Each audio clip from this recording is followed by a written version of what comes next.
What is going on, guys? It is Captain Joe with my co-host Zach Duart. What is going on? Welcome to episode number 2.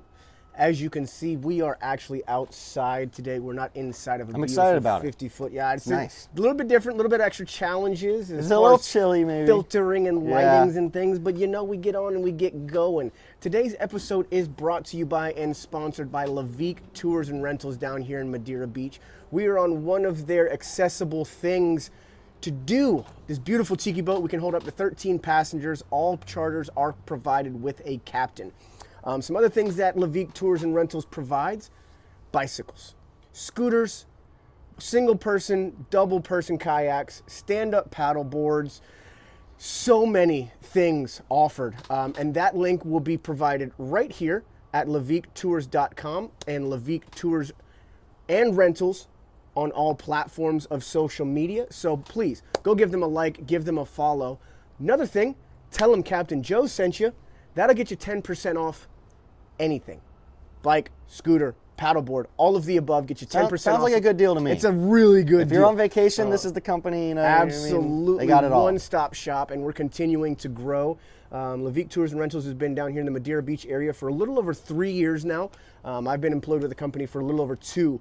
So again, today's sponsorship, and it's brought to you by Levique Tours and Rentals. Let's get into the episode. Let's do it.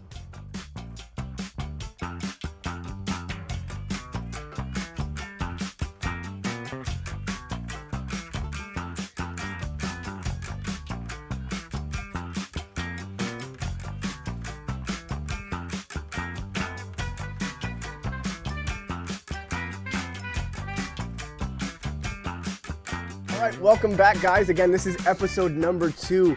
Again, we're out here on this beautiful Tiki boat in Madeira Beach. As you can see, Bundled Zach up. and I are a little bundled up out here. It's 70 degrees. That's cold for us Florida I know, boys. dude. When It's we looked at the cold. weather yesterday and we were planning this, we were like, oh, it's going to be a high of 83, next to no wind. Well, we're in the shade. We're in the shade, right? But there's still a little breeze. It's chilly for us. For Florida's thin-blooded Yeah, I was Floridians. talking to my brother. He lives in Ohio, and I was like, it's 73 and I'm cold, and he's like, dude, it's like 42 and I feel hot. Oh, I just got back off of a 2-hour charter, and I had some Canadians on the boat, and he's like, yeah, yesterday it snowed. And okay, do you know where they're from? Just outside of Ontario. Yeah. Well, no, thank you. Absolutely not. No. I moved, prefer this. I came back to Florida, and I will live in Florida for the rest of my life to get away from this type of weather. So today's episode is going to kind of be the same thing that we did last week, but opposite. Now I'm going to interview Zach to get to the nuts and bolts of what makes him go and who he is.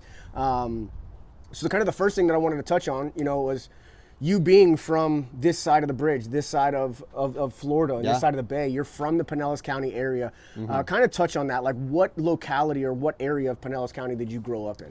So I was born at All Children's Hospital in St. Pete, downtown St. Pete. And for like the first 2 weeks of my life, I was on St. Pete Beach. I don't remember that.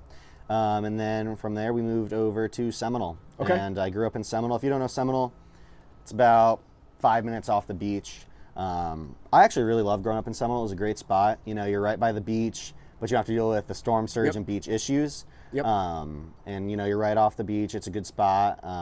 It's become a lot better over the years. It was a really crappy kind of small town. Do you know Seminole City Center in the middle of Seminole? I've heard of it. Okay. Yeah. So it's like it's got all these stores, new stores, Chipotle, they do events and stuff. And it used to just be a gigantic abandoned mall, and that was like it in Seminole. But yeah, I mean, it was the whole area is, and you know what I'm saying when I say this.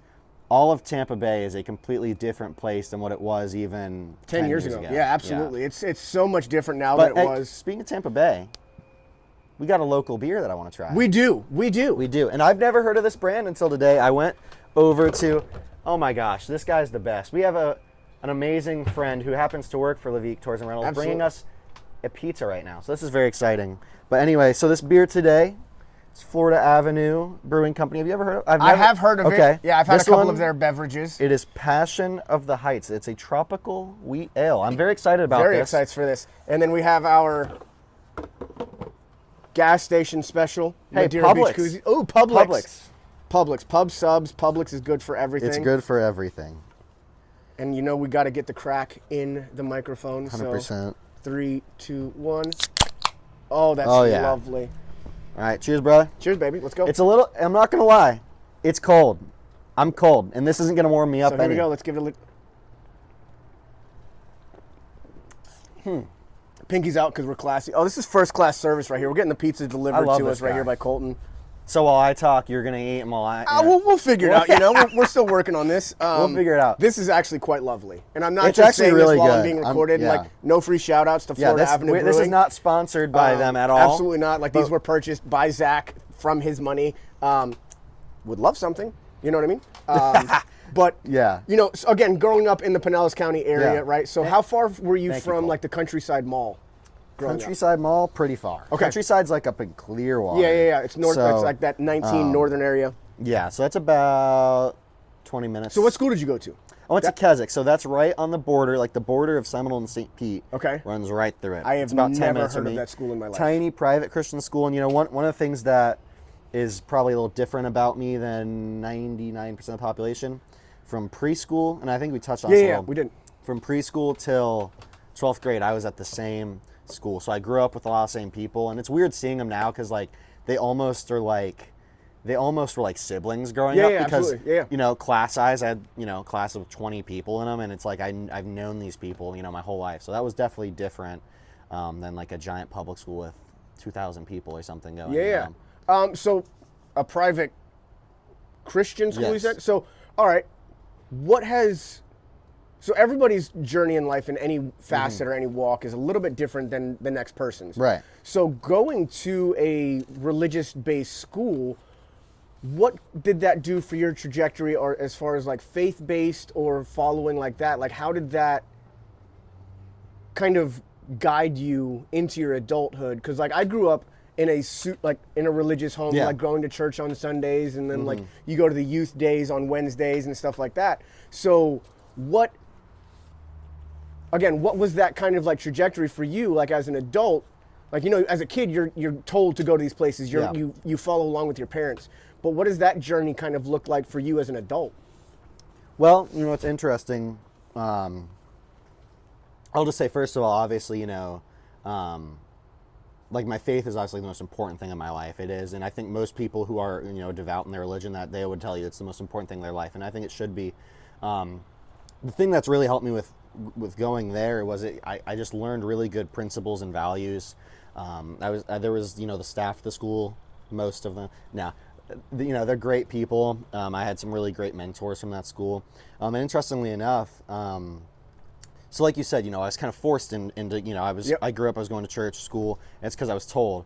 But, you know, in high school, it really got to a point where it kind of became, you know, my choice. Like my parents, they didn't make me go there in high school. Like I could have chose to go to public school. But like you made a conscious decision to actually buy in and like, this is how I want to lead my life. Yeah, pretty much, you know, I looked at everything, and it just kind of came, you know, to my, you know, conclusion of this is where I want to be. I'm going to continue going to church. And interestingly enough, believe it or not, up until even like a year of me working on the water, I wanted to be a pastor my whole... Really? Yeah, I wanted to be a pastor starting in like 9th grade until probably like a couple years ago. And I still maybe do one in the future. Yeah.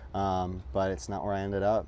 No, and that's really interesting. I've had one charter guest who was a junior pastor, and it was really a weird kind of dynamic to begin with, because him and his significant other, I believe it was his wife, were kind of going over the sermon that he had just done recently, and it was like one of the first like long form sermons or preachings that he had done, and they were kind of like watching back on the videos and stuff like that, and kind of just critiquing and like talking about things that could have been brought up, or like things that they wanted to stay on a topic for a little bit longer and stuff like that. And you know, with me having this engagement or interaction with my charter guests, being this close to them the entire time, I had this subconscious like feeling of like, why don't they want to have why are they having a sub conversation? Why aren't they engaging with everybody on board? And I kind of,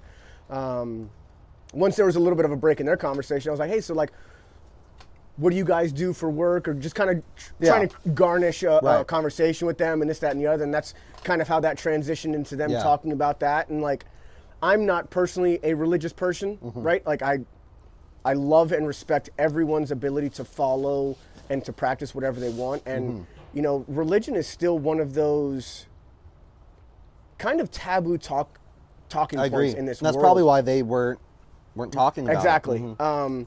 And even outside of like their friend group being supportive of them, like they're going to obviously have that conversation with their friend group. I think it was me being potentially, right? Like this, I don't know. I didn't ask this portion of it, but I think it was, again, like me being someone that's outside of their circle or outside of their network and not knowing where my position was in life. And you know, I've had conversations like that, and it's like, you know, you also don't want to. It's like politics, though, because you know not everyone agrees with 100%. you, and especially if you weren't involved in anything like that growing up, it's going to be, you know, what they call it at my church is so context is through high school also worked at churches. Okay.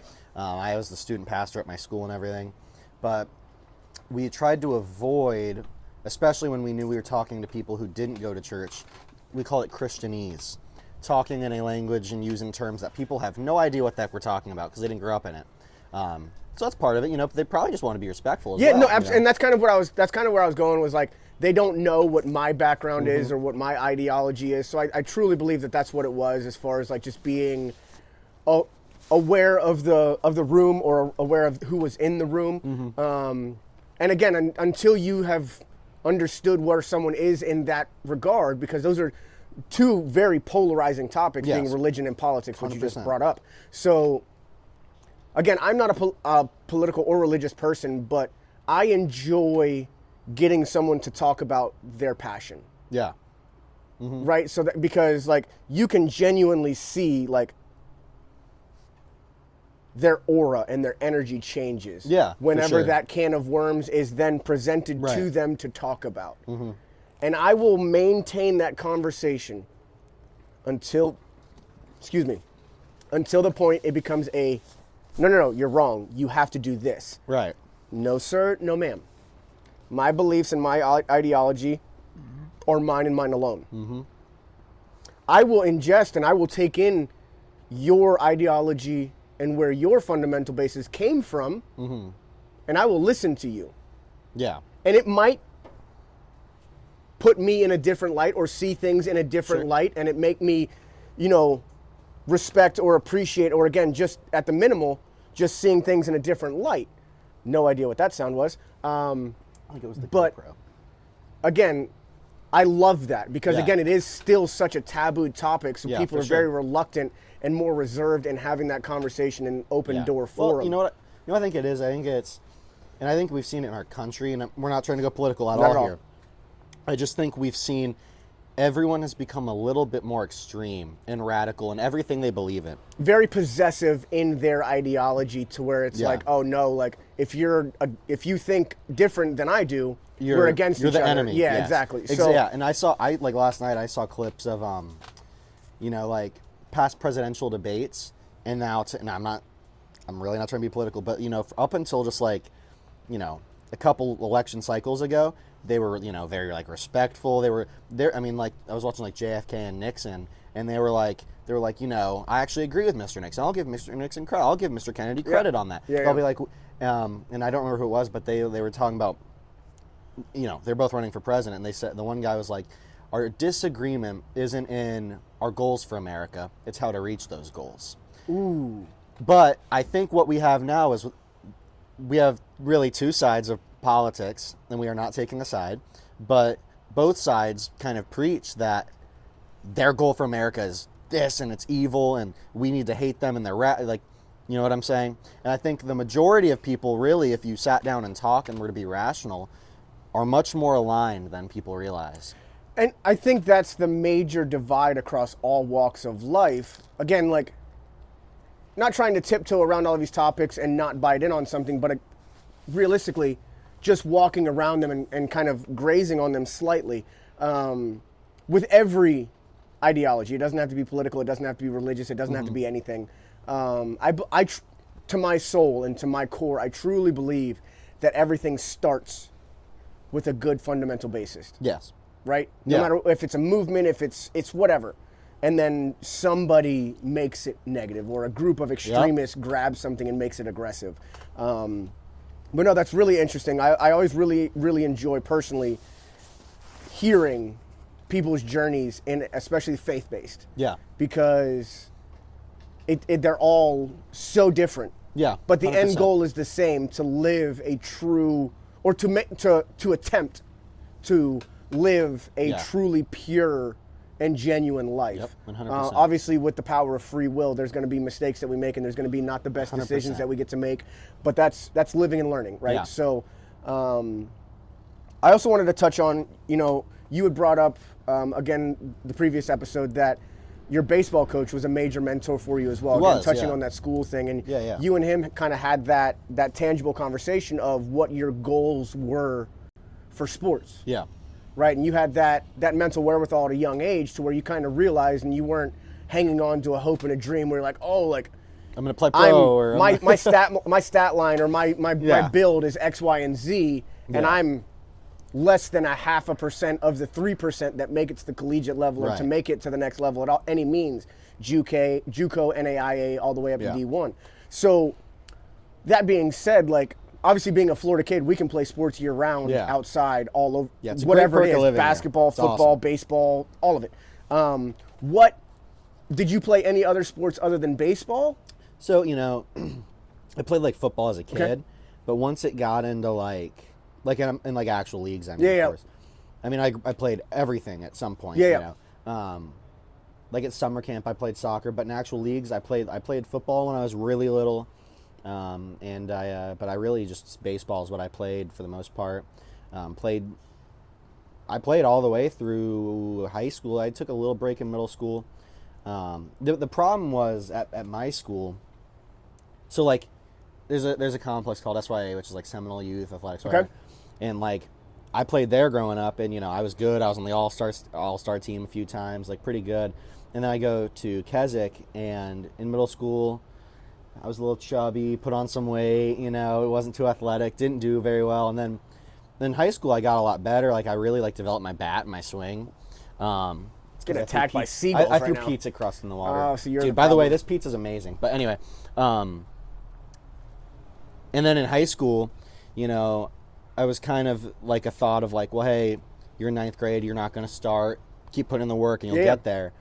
But the problem was at my school, a lot of kids came in from big schools and they brought in students and stuff. And I never really got that. I played JV, and on JV, I was, it feels stupid. I'm not trying to brag about it, but like my 11th grade year, I was still on JV. Kind of funny, but 11th grade year, I was smacking the crap out of the baseball. I mean, I'm talking, my slugging percentage was like ridiculous. Just out here hitting dingers. I was just smacking the ball. But it was like, I was too good for JV almost, kind of. And then I was like not just good enough under the level to for be on varsity. Now I was on the varsity team, but I only played maybe 2 or 3 times a season. Like, what was your kind of question? Like, what did sports do for you as as a human? Like, what are the things that you can look back on now, being that you've been so far away from it for however many years? Yeah. What can you tangibly say that like sports did for you, and like why you continued to do sports or play and participate in sports? Well, through middle school, to be honest, I'd say through middle school is mainly just I enjoyed it. I had fun. I made friends.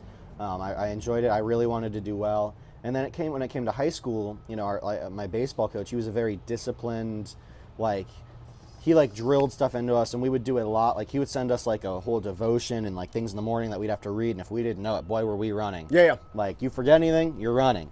15 minutes earlier, you're late. I'm sure you're military. Yeah. But he tells you be at practice at 4. You're not there at 3:45. Just start running. Yeah. I remember one time I showed up late. I was there at like 3:55. I literally walked in, dropped my bag, and I just started running. I didn't even get told because I was like, I just know. Your routine. I just know.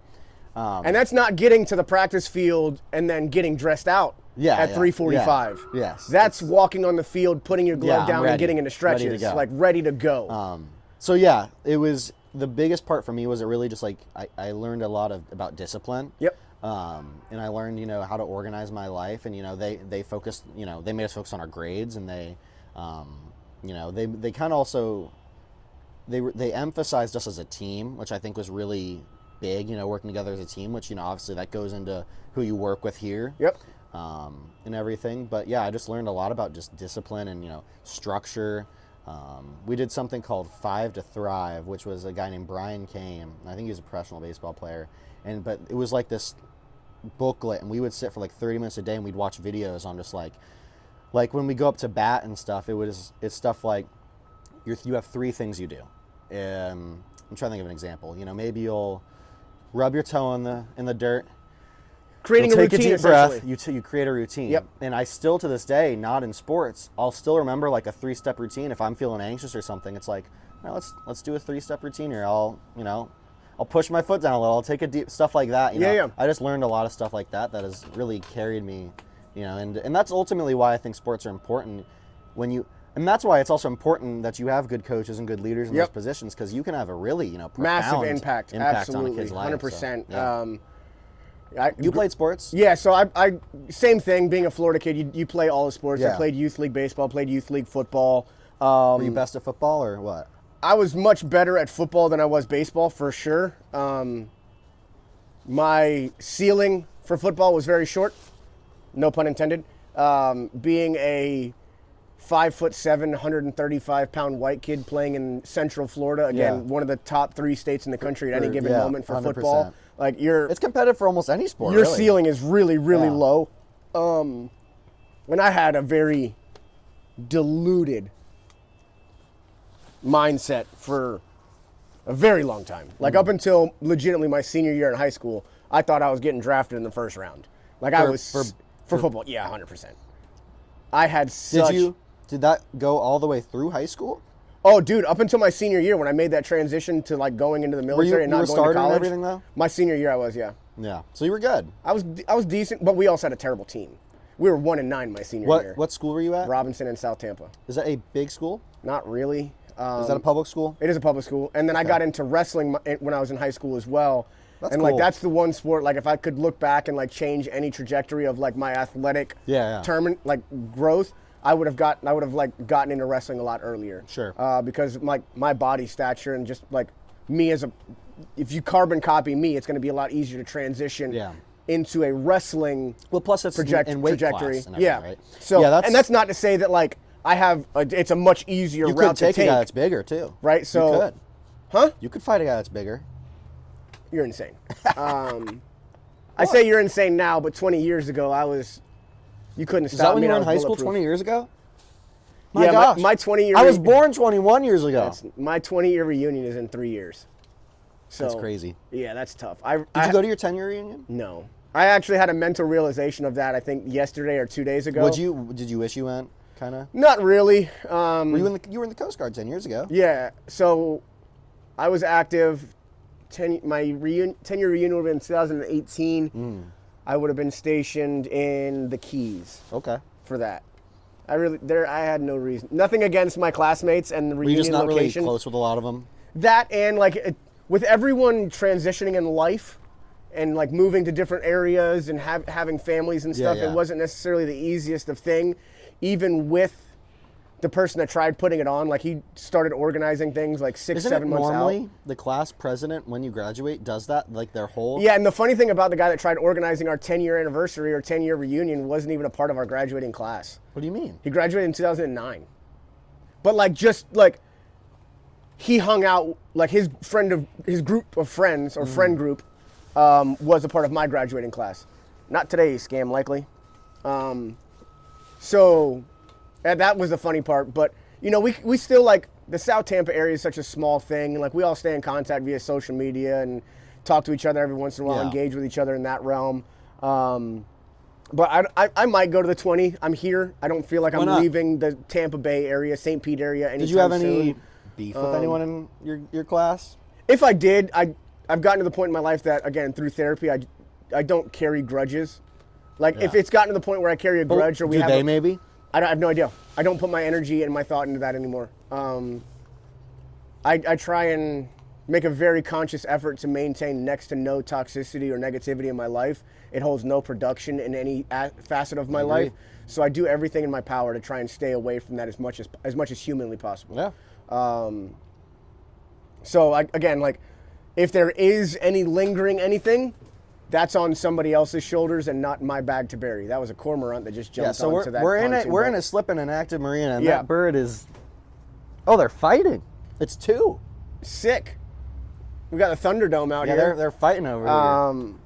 So yeah, like I wish that was the one thing that I wish I could like go back and like change the trajectory did of wrestling a that little more? portion that I would have gotten into wrestling earlier. Have you thought about coaching wrestling eventually? So I actually did when I was out in Louisiana. At a school or? Yeah, so I volunteered at Belle Chase High School, and you know, anytime I was ever home on leave, I would reach out to my alma mater, Robinson High School, and talk with Coach Montero, who's still there.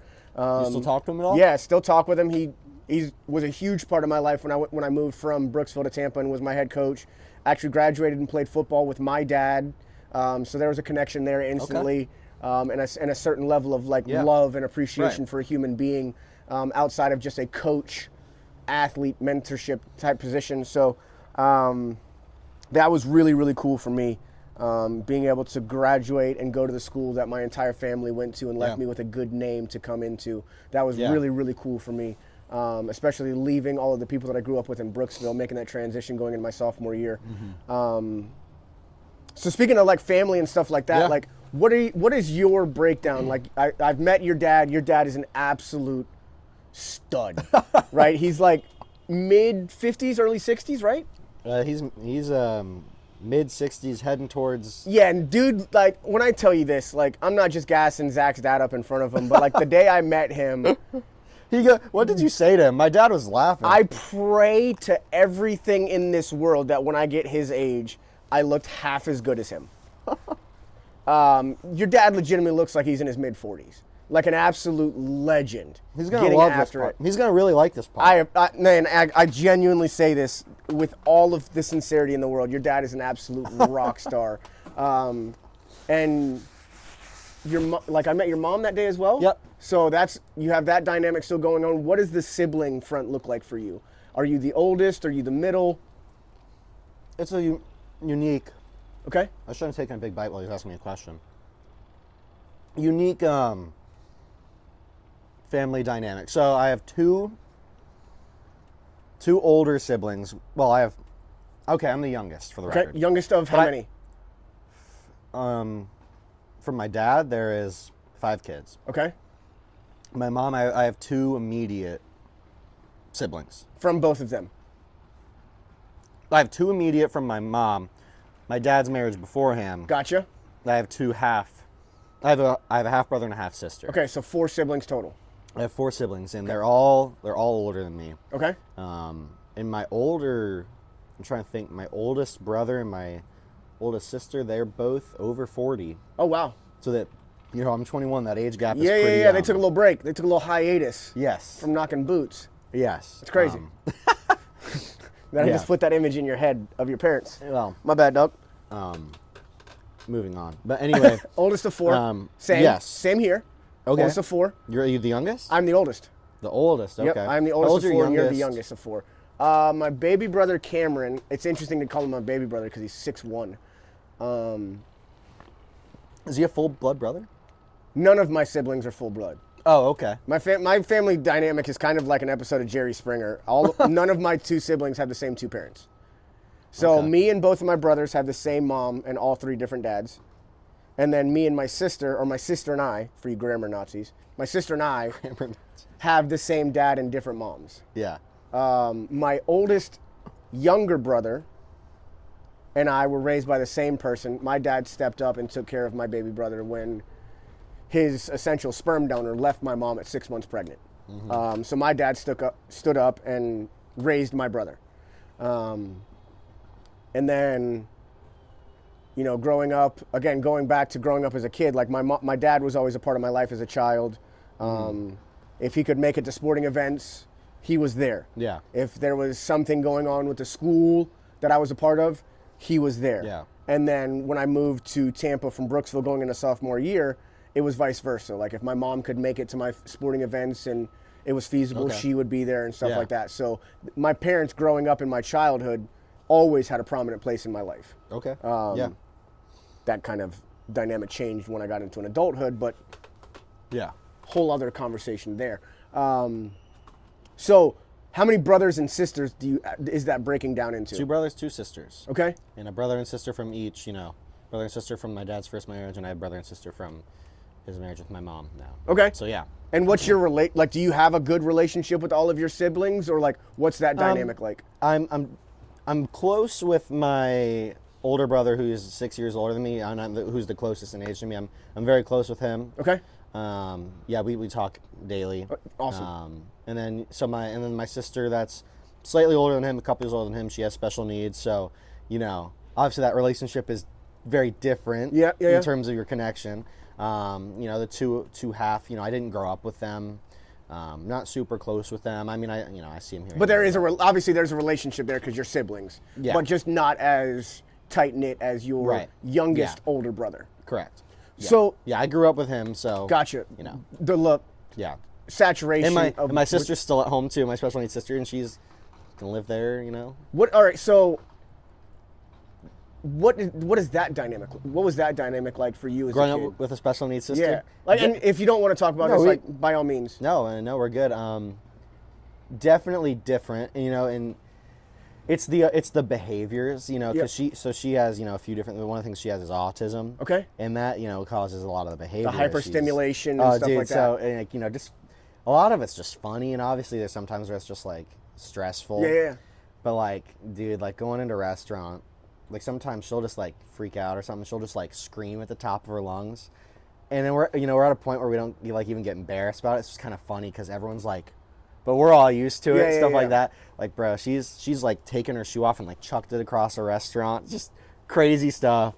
Obviously there's challenges with it, but yeah, I mean it's just so living in that world and having that a part of your life in your immediate family and everyday life. How has that kind of placed your trajectory in life as to how you carry yourself when you interact with other people? Because I don't have anyone in my immediate family that has special needs. I've been around a lot of people that have special needs. I've been stationed with someone that had a son that had Down syndrome. My wife has been multiple times over a volunteer for the Special Olympics. So that awesome. that community or those people. Yeah. I don't want to dehumanize someone that has some sort of. I also don't want to call it a disability either, because it's not always, but it technically, in the technical terms, has some sort of mental disability or deficiency, if you will. But again, I don't want to dehumanize them because they are. Purely some of the most true and genuinely loving 100%. Humans, right? So like having that with both sides of it, right? Like when it's great, like it's like Shane Gillis said, like when you come home to someone that has autism or has Down syndrome, like it's nothing but pure unadulterated enjoyment and excitement. Like, where have you been all day? I can't wait to show you what I've done. Right? Like, how does that? It's not always like that. No, and again, like wanting to touch bases on my both sides. sister's moody. She's moody. Oh. Sometimes I walk in and she's like, "You gotta be kidding me." You're back. Yeah. Right. So like, how is that kind of like made your walk of life for you as a human? To interact and like view and appreciate and just take a step back to think about what other people are going through. How has that been for you? Well, it's like one it's trying to be, sensitive to other people too. Like, obviously like I grew up with this, but there's little things like annoy it, like they can really annoy me. Like I remember when we went to Italy, and it's different in Italy. There's not as many special needs people, That's an interesting subject. If you look at the numbers of people with autism and stuff in the U.S. versus other countries. They probably don't take aspirin. Well, Tylenol. But anyway, we're in Italy, bro. When we're walking around with my sister, I mean, people are just like, they're like they can't even believe it. And it's like, one thing that comes to mind with me is like I try to never make people, and it's not me, and my sister doesn't give a crap if people stare at her. She could care less. But, with us, it was just kind of annoying. You know what I'm saying? Seeing people be like that. We saw someone taking like a picture of her even and stuff. Just annoying. And for me, it's just like, a lot of that comes from a lack of understanding how other people would feel in that. You know Yeah, what I'm and saying? also like cultural differences as well. 100%. Yeah. And those people probably didn't mean anything by it. Yep. They're probably just like, man, we've never seen someone like this. Yeah, yeah. But, you know, for me, like, that's one thing where it's like trying to not make other people feel that way, if you know what I mean. Yeah, Trying yeah. to be understanding of people and, you know, I don't know if that makes sense. No, what I'm absolutely. saying. Like having the mentality to be able to give grace Yes. when grace is warranted. 100%. And, you know, a lot of, you know, and, you know, another thing. So my mom, like, she ran a special needs group at the church. She Okay. was a substitute special needs teacher. My sister went to a special needs school. So I ended up volunteering and helping a lot with that. I helped with, you know, like, they call it Challenger baseball. It's special needs baseball. Yeah. And, you know, being around them, it's like, you know, having a greater understanding of, like, they're real people. Like, and I feel like Yeah. people forget that. 100%. Yeah, You know? and that's kind of where I was like, that initial struggle of like how to describe Right. someone with special needs, or Yeah. I guess that's the best way of doing it, because you're not necessarily saying they have a disability, because just Yeah. like, especially with like autism or like ADHD or anything that has to do with the brain, Right. it's not necessarily a disability, but like, yes, it's classified there, but it's Right. not necessarily a disability. Like I have Yeah. ADHD, I consider it to be a superpower. Yeah. You know what I mean? Like, so Yeah. it's not, again, there's that negative connotation that Yeah. naturally comes with it, but Right. it doesn't necessarily have to be negative, right? Right. So I wanted to be able to bring a light to it for you. Mm-hmm. And I wanted to see if there was any struggles for you growing up, or if there's anything that you look back and you're like, man, like, because I got to go through this and because I got to live in this life every single day, and I still Mm-hmm. interact with my sister that has these, you know, differences and these things Yeah. that cause a little bit more difficulties in Yeah. life, like what. And don't feel like you have to tiptoe around. And no, either. You're this not- is for me Yeah. personally. It has, Well, and like, also- it's a respect for you and your family, Yeah. but it's also respect and For people across grace the board, for yeah. all people across Right. the board. And that- people also don't know you that may be watching. They don't know Yeah. that your heart isn't too. No, exactly. And like And I know I you, so. genuinely love my interactions Yeah. that I have with people in the special needs community. Yeah. Like this is probably one of my funnest stories that I get to tell about my man Kai. Shout out to Gary and Kai and Mallory. So I was stationed in Key West with Gary and Kai. Okay. How long were you in Key West? I was in Key West for 2 years. They Okay. have a son. His name is Kai. He has special needs. They did not stop their life. We still had hangouts at the house. Kai Yeah. was every bit involved Yeah. with those parties, with those hangouts, Yeah. with going on the boat to the sandbars. Yeah. When we would go to the sandbars with Kai, his favorite artist at the time was Lizzo. So we would legitimately stop everything we were doing, get Kai off the sandbar onto the front of the boat, Yeah. blasting Lizzo. like 4 or 5 straight songs of Lizzo. Yeah. He had a legitimate crowd Yeah. at this sandbar where he's on the front of the boat just going berserk, Yeah. dancing, have the best time of his life, and we are just his fan Yeah. club, right? And like, again, just the purest human being in the world. And again, as innately emotional human beings, he Yeah. has his good times, he has his bad 100%. times, right? And again, that overstimulation and Yep. those things are a very key thing that you have to pay attention to. But like, when he's in his moment, there was nothing that could overstimulate him. Yeah. Lizzo's on, the world is great, everybody's cheering, we're clapping together, we're all having, like, the vibe is high, and like, those are probably some of my favorite memories from that time in my life when I was stationed in Key West, and those relationships, and again, those Yeah. memories were so pure and amazing, right? And it's For like, sure. people in the special needs community don't really have the skewed personality or skewed ideology that we have, where we have these opinions based off of our followings or the things that Yeah. we have in our ideology or in our fundamental basis. And again, it's just genuinely an emotional, pure human being, Yeah. right? And again, you're going to have those No, bad that's- moments, I and was- you're going to have those great moments where it's Yeah. like, I really don't have much that I can genuinely complain about. Yeah.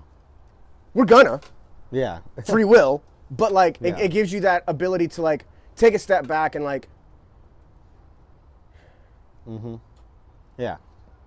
you know, they're dealt a very loaded hand Yeah. as far as what their capacity is going to be in life. Yeah. For sure. But they don't know that. Exactly. Unless the people around them put those barriers for them, right? So seeing the families that don't stop or bring their life to a screeching slowdown and, you know, get those family members involved and intertwine them in those events and engage them and have them, again, be a part of those memories and those travel events or those sporting events, right? As long as they're able to withstand that or withhold themselves as far as stimulation and stuff goes. Well, it's important for them too. Yeah. Because we all get one life on this earth. Absolutely. And they get one life on this earth. So that's a really, really beautiful aspect to like get into, and like a level of appreciation that 100%. I have for you and your family to be able to live through that and have the productive life that you guys have and the active life that you guys have. It's really, really cool to see, and like the opportunity that I got to kind of be around her, not necessarily meet her, right? But like, you know, to see that you guys haven't stopped your lives and are still doing things with her. It's really powerful and really cool for me to see. Another thing that I kind of wanted to transition to is like everything that we have going on here is yours. Aside from the donated GoPro from Colton, who brought us the pizza. And shout out to Colton. Shout out Colton. Absolute Colton. Gem. Yeah. You know, what kind of transitioned you into this production side? Because, you know, you've worked with the man, the myth, the legend himself, Dennis Phillips. Mike. Or Mike Phillips. I work with Mike. Mike's Mike's Weatherpage. Mike's Weatherpage, but I've met Dennis. Okay, my apologies. I got Dennis is friends with Mike, but I do work with Mike's Weatherpage. Mike's Weatherpage. Yeah. So you've done some pretty substantial things with him and for him, video editing recent. and stuff like that. Absolutely. Very recent with this, specifically speaking about this year's storms and this hurricane season, right?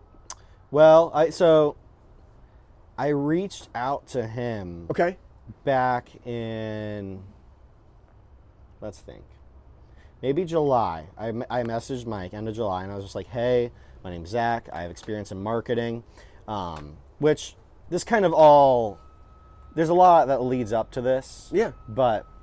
Well, let's get in, because that's where I want to. That's kind of where I wanted to go. I wanted to see what got you into production and getting into these types of things. We do need to take a quick break. Okay. We need to take a quick break. We'll be like 5 minutes. We'll be right back, and then we'll get more.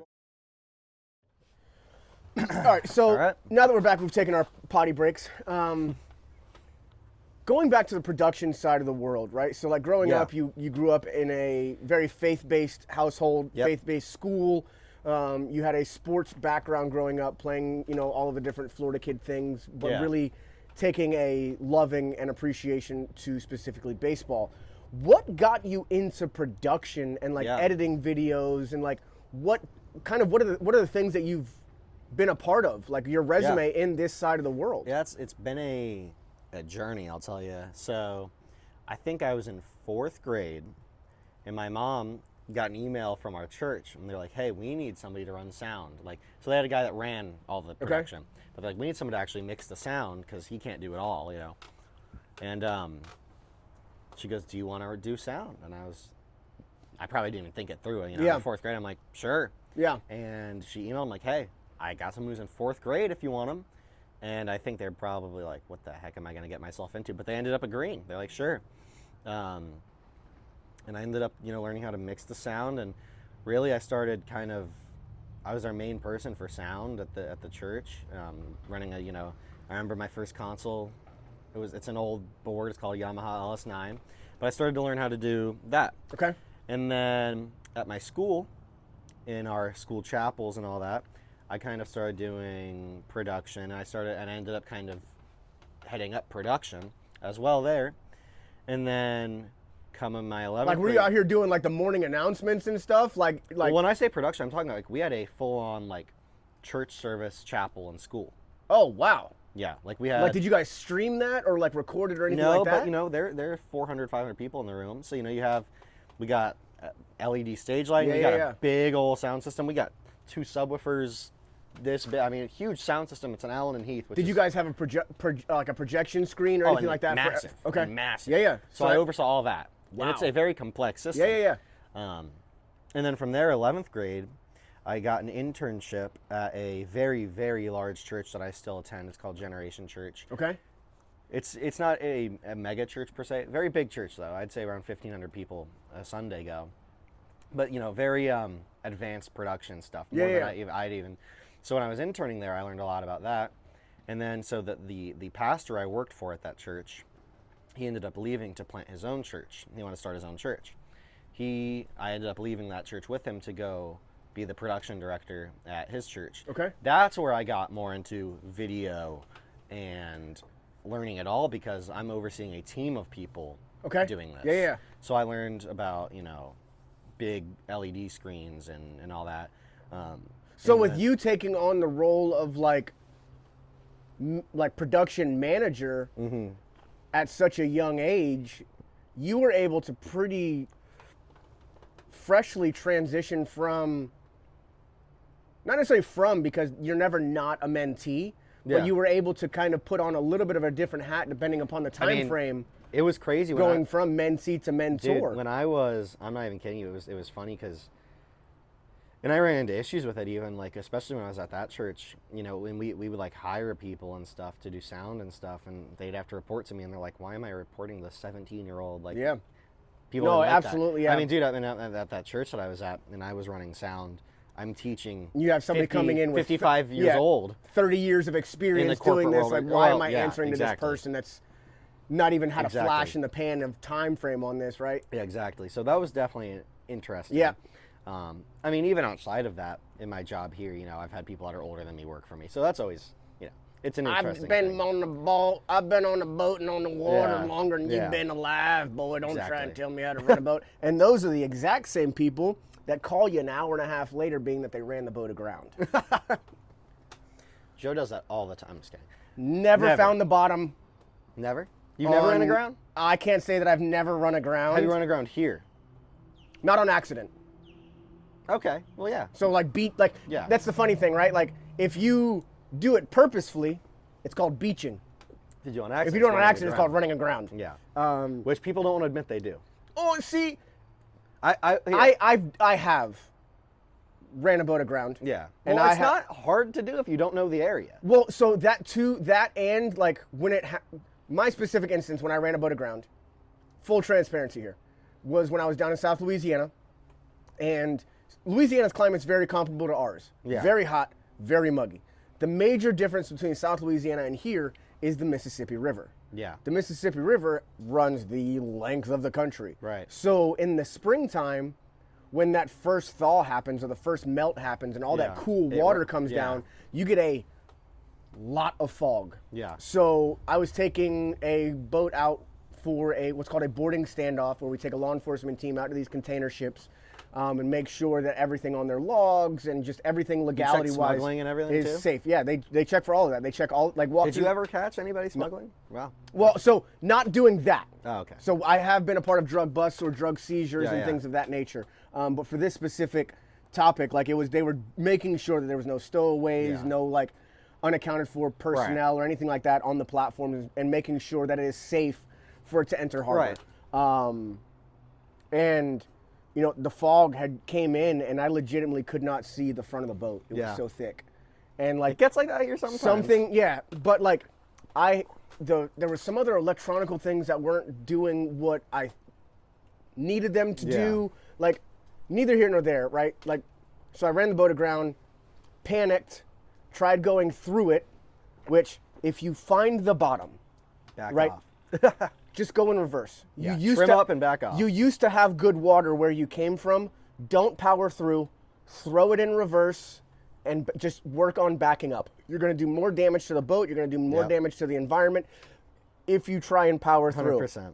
And there's going to be a lot more people that point and laugh and record and tag when you're rooster-tailing. Yeah, when you're rooster-tailing, throwing mud 20, 30 feet in the air. Yeah. You're going to end up on some social media pages. You're going to end up on some Snapchats. Dude, I got a good story about running aground. Wasn't me. I can truly admit this, and it's because I'm a very cautious person when I do anything. Okay. And I know, I've worked out for years, so I know the water very well. But this is very specific. You know the cut at Johns Pass? In between that. That has shifted over the years. Yes, constantly. And I will not name who they are. They're actually a captain now, and they are people would know who they are probably. But anyway, I was out with them on a boat, Do I know this person? No, I don't think so. Okay. But a lot of people on the beach would know them. Okay. Anyway, they're a full-time captain now. Anyway, so we were out on a boat at my old company I worked for, which will remain nameless for now, and we got a new boat, and we're like, hey, let's go figure out what it's about. Let's go rip it. Yeah. So he's like, I'm gonna cut in the cut of John's Pass. So John's Pass, patch of islands, sandbar. In the middle of the two bigger islands, there's a cut that you can traverse without going through the channels. if you know it very well. Yep. Which saves time. But anyway, he decides he's gonna cut that. I ask him, are you sure you know the cut? If you know the cut right, he goes, oh yeah. The cuts always shift based off tides. And so I'm on the back of the boat, this is 22-foot boat. No, yeah, 22 or 23 foot. I'm on the back of the boat. We're full plane going through the cut. Oh, so full plane in a no-wake zone. Once you're past the island, it's not, though. Yeah, that's where it opens up to resume normal. Yeah, yeah. But okay. that's still a good amount of water, yeah. We're full plane. I'm on the back of the boat recording. Next thing I know, I don't know what happens. I am dangling off the front of the boat. I look and down on from the front. I flew. Love ran that. the ground. Yeah. Flew. I didn't know what happened so quick. I'm hanging off the front almost. I look down and we're in an inch of water. And we ended up getting off. And all I will say is, I wasn't driving the boat for the record, but whoever was driving the boat. For the record. But that guy, let's just say that boat ended up, for some reason, needing a new lower unit. Weird. 3 days later. That's interesting. Which is not cheap. A lower unit is several $1,000s. Yeah. Easy. So. And you guys are running the Mercury Pros on those platforms, right? It was a Mercury. Yeah. Yes. Anyway. To not go into any more details. Yeah, I don't want to expose. Out. Yeah, for sure.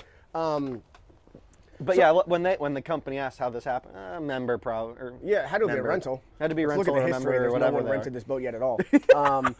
But so again, what? All right, so you kind of got recommended. Was it?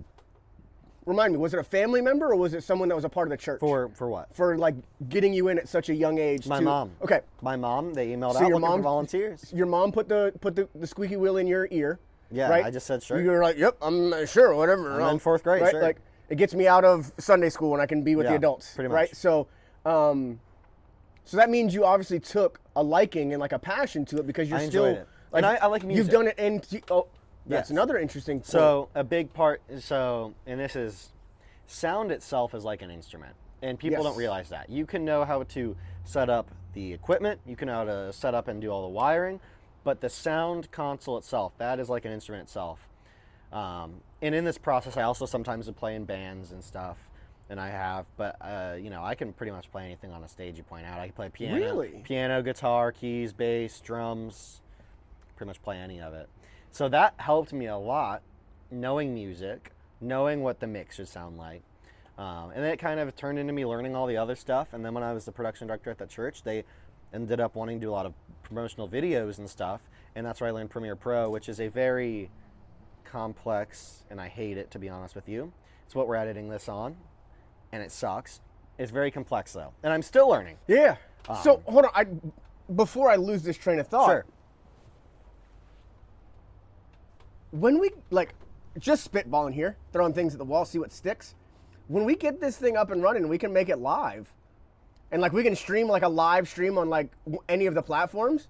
When we have we should do a live streaming karaoke. You playing the music and me doing the singing. Oh gosh. I think that would be hilarious. That would be awesome. Voice? I dabble. You know what I'm saying? I get down. So I have sang in bands before, and I'm not very good, but I've done it. I'm I won't embarrass myself. I'm a bar karaoke guy. Yeah. Right? I'm not going to get signed to a deal. Yeah. Right? But the vast majority of people that go to karaoke, it's oh. You got a couple kittens in a bag that you're shaking up and throwing over the bridge, right? Don't condone animal violence, but they just sound god awful, right? Correct. I not trying to sound narcissistic, even though I am productively at this point in my life. I've gotten to the point where people will stop a conversation. Yeah. To pay attention. They're pretty good. Right. So I'm a quality karaoke guy. Yeah. Well, as long as it's songs that I know maybe we'll do a in my karaoke range. party out here sometime. Yeah, dude. I sing karaoke for some of my guests sometimes. Well, good. Yeah, I love it. I love singing for people. We'll do it. We'll get there eventually. But yeah, eventually we'll go live. Yeah, I would love to. Like, that's obviously the goal, is to getting to the point where like we can get after it wherever we go. But there's going to be some things that we got to figure out in the meantime. Custom of this right here. Yeah, absolutely. We got to get some other things going. No, man, this brought me to a whole new light as to like the depths of who you are, right? So like being able to have you be vulnerable and talk about the things that are very sensitive topics, being the dynamic of having a special needs family member. Yeah. Speaking adamantly about choosing to still be in a faith-like mindset and carrying that to try and be a genuine, pure human being through and through. Like that just makes me appreciate you, and like I say this with all the genuineness in my heart. Like, it truly makes me appreciate and love you more as a human, to truly understand that, like, why your fundamentals are your fundamentals. And I think, like, moving forward, that just drives home the community and just the platform that we're trying to create here, right? Just completely unbiased, open-minded conversations. We started this because we want to talk to people and learn allowing someone to tell their story. Yeah. Right? And I live my life in a very transparent world. Kind of going to go off the rails a little bit here. Like, I would love for this thing to get massive. Yeah. I would love to monetize this, get all of these brand partnerships and all of these ad revenue and all of these things. But if it doesn't get there, and we can still create a community, create an environment, create a place where, like, men, women, children, anybody from all walks of life have a place that they can talk. Yeah, 100%. And they can express themselves, and they can talk about the things that they want to talk about, pressing issues if they want. Yeah. I mean, everyone has a story, man. Absolutely, Everybody right? has So, a like, story. there's probably next to nothing off limits on this podcast, and what we're going to be able to talk about and what we want to talk about. We'll get real controversial. I don't know about all that. Like, cancel culture only works if you care. Yeah. But, you know, so, no, I really think that this really sheds a huge light onto Zach Duart as an individual, not just Zach Duart as the co-host from Doc Bros. Yeah. And I think that that's what you and I had both talked about as far as like where we wanted these first couple episodes to go, is to, again, get to that fundamental basis as to who each of us are as a person, and then we kind of go from it go for it from there. Today I had a couple talking notes on my phone, you know, and again, creating that cadence, building a flow, right? Like, but we're also in a very unique aspect to where we're not in a studio. Right. So we're in a very cool place. It's the possibilities are endless here. I love that we get to show people, and, you know, we've only been at the marina, and this is kind of our first step to, you know, branching out.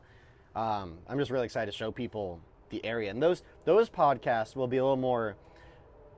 They'll be like videos to an extent too, because I want to show people boating there and stuff. And I think, you know, if you guys haven't been in this area, it's a beautiful area. Florida's an awesome place to live, and I'm excited to share all this with everyone. It's gonna be cool. Yeah. So, again, today's episode was brought to you and sponsored by Levique Tours and Rentals in Madeira Beach. The Tiki boat here is behind the Cambria Hotel off of Madeira Way.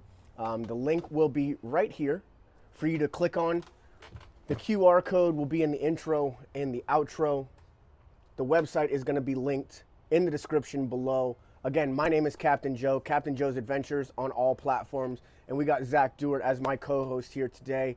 That's going to wrap up episode 2. I love you. We love you guys so much. Yeah. Please continue to like, follow, share, subscribe, and engage. Tell your friends, tell your mom and your family about us.